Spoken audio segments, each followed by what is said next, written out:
সুস্বাগতম বন্ধুরা, কেমন আছেন আপনারা সবাই? আশা করি খুব ভালো আছেন। রসগোল্লার আবিষ্কারক নবীনচন্দ্র দাস নামটা নিশ্চয়ই শুনেছেন, আর যারা ছায়াছবিটা দেখেছেন তারা তো অবশ্যই জানবেন। এই বাংলা মুভিটির একটা শুটিং স্পট হলো এটা, কালিকাপুর রাজবাড়ি। তবে রাজবাড়ি নাকি সেটা আর একটু পর আপনারা দেখতে পাবেন। এখানে শুধু রসগোল্লা বইয়ের শুটিং নয়, আরও অনেক কিছু বইয়ের শুটিং হয়েছে। এই রাজবাড়ি নাকি 400 বছর পুরনো। আমরা রামপুরহাট থেকে ট্রেন ধরে ভেদিয়াতে নেমেছিলাম। ভেদিয়া থেকে টোটো অর্থাৎ ই রিক্সাতে করে আমরা এখানে এসেছিলাম। 400 টাকা মতো নিয়েছিল, এক্স্যাক্টলি মনে নেই। কোনো এক ইউটিউব ভিডিওতে মা দেখেছিল বা কারোর থেকে জেনেছিল, তো আমরা সেই হিসেবে ভেদিয়া থেকে গেছিলাম। কিন্তু ভেদিয়াতে নেমে আমরা জানতে পেরেছিলাম যে ভেদিয়াতে না নেমে রামপুরহাট থেকে বাস ধরে 11 মাইল যে স্টপেজ সেখান থেকে নেমে টোটো ধরতে হতো, সেখান থেকে অনেক কাছে। তো আপনারা নেক্সট টাইম গেলে সেখান থেকেই ধরবেন। এখানে সময়সূচি দেওয়া আছে, কিন্তু দুর্ভাগ্যবশত আমরা গিয়ে জানলাম সময়ের মধ্যে যাওয়ার সত্ত্বেও আমরা এই ভেতরটা যেটা দেখতে পাচ্ছেন, এটা আমরা ভেতরে ঢুকে দেখতে পাইনি। কারণ যার হাতে চাবিটা থাকে, যে এই জায়গাটা দেখাশোনা করে, তাকে ফোন করলে তিনি চাবি নিয়ে এসে খুলে দেন, দেখিয়ে দেন। কিন্তু আমরা যেই ওনাকে কল করলাম, তো উনি কোথাও বাইরে গেছিলেন কাজে, তো উনি বললেন যে ওনার আসতে বিকেল হয়ে যাবে, সন্দেহ হতে পারে। তো আমরা অনেক রিকোয়েস্ট করলাম যে যদি অন্য কেউ বাড়িতে থাকে আমাদেরকে খুলে দেয়। বললো না, চাবি উনি নাকি নিয়ে চলে গেছেন। জানি না এটা কতটা বিশ্বাসযোগ্য, হয়তো ভুল করে হোক বা যে কারণেই হোক নিয়ে চলে গেছেন। অনেক রিকোয়েস্ট করা সত্ত্বেও আমরা জায়গার এই ভেতরটা, যেটা এক্স্যাক্টলি শুটিং স্পট যেটার জন্য আমাদের এখানে আসা, সেটা দেখা হলো না। তবে যে দরজাটা আছে সেটা আপনার গ্রিল টাইপের, আর উপরটা অনেকটা ফাঁক, অনেকটা জায়গা আছে। তো সেখান দিয়ে ক্যামেরা ঢুকিয়ে আপনাদেরকে ওই জায়গাটা আমি তখন দেখালাম। তবে এখানে রাজবাড়ি বলতে সেরকম কিন্তু কিছু আর নেই, সবই এরকম দৃশ্য ভাঙাচোরা। যেটা আপনাদেরকে দেখালাম শুটিং স্পট যেখানে শ্যুট হয়, সেটা হচ্ছে ঠাকুরবাড়ি, দুর্গা দালান যেটা, সেটা এখনও ঠিক আছে, অক্ষত আছে। তবে পুরোপুরি অক্ষত আছে এই কথাটি বলা ভুল হবে, কারণ ঠাকুরবাড়িতে নাট মন্দির যেটি, সেটি কিন্তু নেই। শুধু পিলার আছে দেখতে পেলাম, কিন্তু তার ছাদ নেই।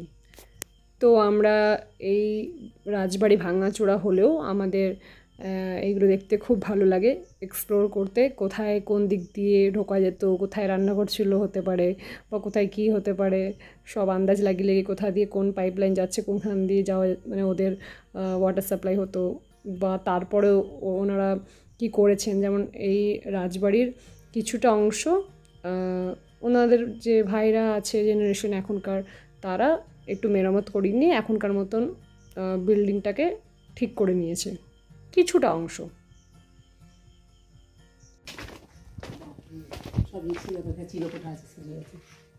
কোন দিকে সিঁড়ি আছে? উপর সিঁড়ি আছে, তাও চিলেকোঠার জন্য। কতদিনে পুরোনো, কিন্তু পুরোনো হলো ছোট ইট দিয়ে করা না, কিন্তু বড় ইট দিয়ে চুনচুকি রাখুন।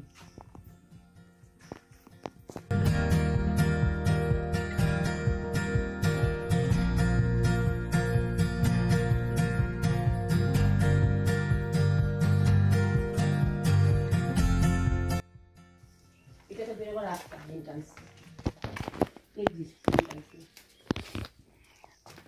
হ্যাঁ, এটা পিছনে দরজা, তাই তো? সিঁড়ি কিন্তু জানিস কোনটা? সিঁড়ি আছে, সিঁড়ি দেখা যাচ্ছে, সিঁড়ি উঠে উঠে পড়ে গেছে। এটা সিঁড়ি, কই? এটা সিঁড়ি কিন্তু চিলে করে দেবে। এই দেখো সিঁড়ি, দেখছো সিঁড়ি আছে কিন্তু। হ্যাঁ, সিঁড়ি দেখতে পাচ্ছে, দেখে হবে সিঁড়ি। এই বাড়ির বর্তমান মালিক সেই পার্থ সারথী রায়, কৃষ্ণা রায় স্ত্রী, পিতা লক্ষণচরণ রায়। সব লিখে দিয়েছে, সব অন্যরা নিয়ে নেবে না, অন্য বাড়ি রায়। ফোন নাম্বার দিয়ে দিয়েছে আবার, হ্যাঁ সব দিয়ে দিয়েছে। না সিঁড়ি, এটা ছিল কোথা আবার কি কিনে আসবে, এটা দেখা গেল সুন্দর। জানলা দরজাটা কিরকম, তখনকার দিনে কত উঁচু উঁচু বল, যে বন্যা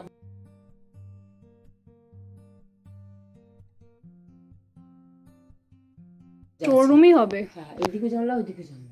এইটা জানলা ছিল মনে হয়, দেখো এই দেখো দরজা ছোট্ট করে করা আছে, কি সুন্দর দেখ। ওইভাবে সব করে না, সুড়ঙ্গ না, সিঁড়ির নিচটা বন্ধ করে দিই, সুড়ঙ্গ ছিল নিচটা। বাবা আর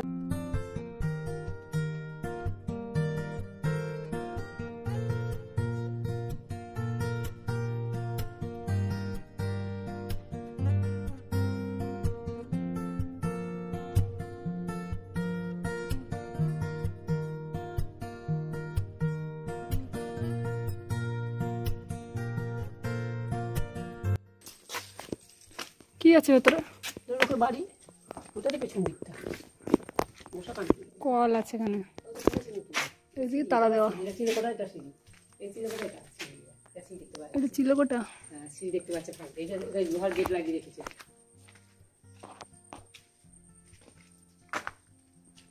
রুমে দেখি ওইভাবে ভাব পরিষ্কার, ভালো রুম রে। এবার দরজা না ভেঙে চলে রেখে দিচ্ছে কেন? দরজা খোলা, ইমা দরজা খোলা।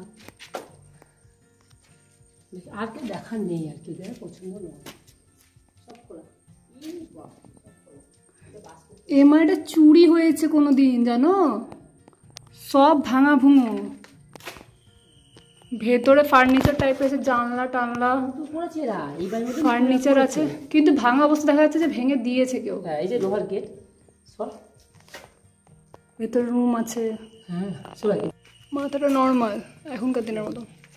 ওই জন্য তো বাইরে নালা দেখা গেল। মাঝখানে পার্টিশন দিয়েছে, বুঝছিস? এটা পার্টিশন, এটা একটা রুম ছিল, রান্নাঘর টান্নাঘর ছিল কিছু একটা, ওখান থেকে বেরিয়ে আসতো, এটা এই জায়গায় হয়েছে। এই যে গেট দেখো, মেন গেট। হ্যাঁ, ওই বিল্ডিং এর। আর এখানে আবার পার্টিশন দিয়ে এটা একটা ওইটা আছে, জানলা করেছে। নেট লাগানো আছে, হ্যাঁ থাকতো উপরে। থাকতো যে, বুঝে যাচ্ছে। ওটা চিলেকোটা রুমটা মনে হয়। না, দুতলা লাগবে। না, ওই দিকটা তো ফাঁকা, মাথাটা খালি। হ্যাঁ, আচ্ছা, আর ছাদটারও পরে দিয়েছে। গরু থাকতো, গরুর পাতনা, এখানে গোয়াল হতো আর কি। গোয়াল। 10টা বাড়ি, 10 ভাইয়ের, আর দুটো। এখানে তো খড় বাঁধা দেখতে পাওয়া যাচ্ছিল।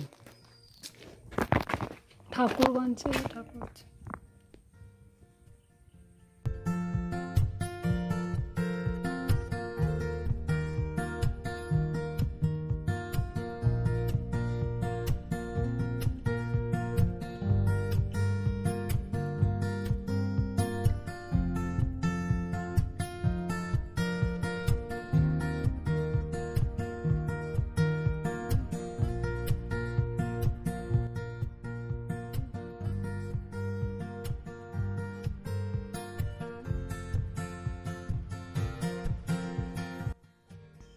আমাদের দেখা একদম শেষ দিকে, যেহেতু ওখানে সেরকম মানুষজন ছিলেন না সেই মুহূর্তে, তাই জন্য আমরা একদম মনের শান্তিতে দেখেছি। ভাঙাচোরা হলেও আমাদের দেখতে খুব ভালো লাগে, আগেই বলেছি। আর এটা সামনে একটা মন্দিরের মতো ছিল, ওই রাজবাড়ির সামনেই। এখানে টোটোর দাদাকে আমরা একটা ছবি তুলে দিতে বললাম আমাদের, পরে ওনার সঙ্গে একটা সেলফি নেব একদম শেষে এই ট্রিপের। এখানে পথে যেতে যেতে আমরা কিছু ছবি তুলছিলাম, খুব ভালো লাগছিল দৃশ্যটা, যেহেতু সব সবুজ হয়েছিল। আপনারা কালিকাপুর রাজবাড়ি বা ঠাকুরবাড়ি গেছেন কিনা, বা এই জায়গার সম্পর্কে কোনো তথ্য জানেন কিনা, জানলে অবশ্যই কমেন্ট বক্সে জানাবেন। ভালো থাকবেন, আর ভিডিওটি কেমন লাগলো জানাতে ভুলবেন না কিন্তু। ধন্যবাদ।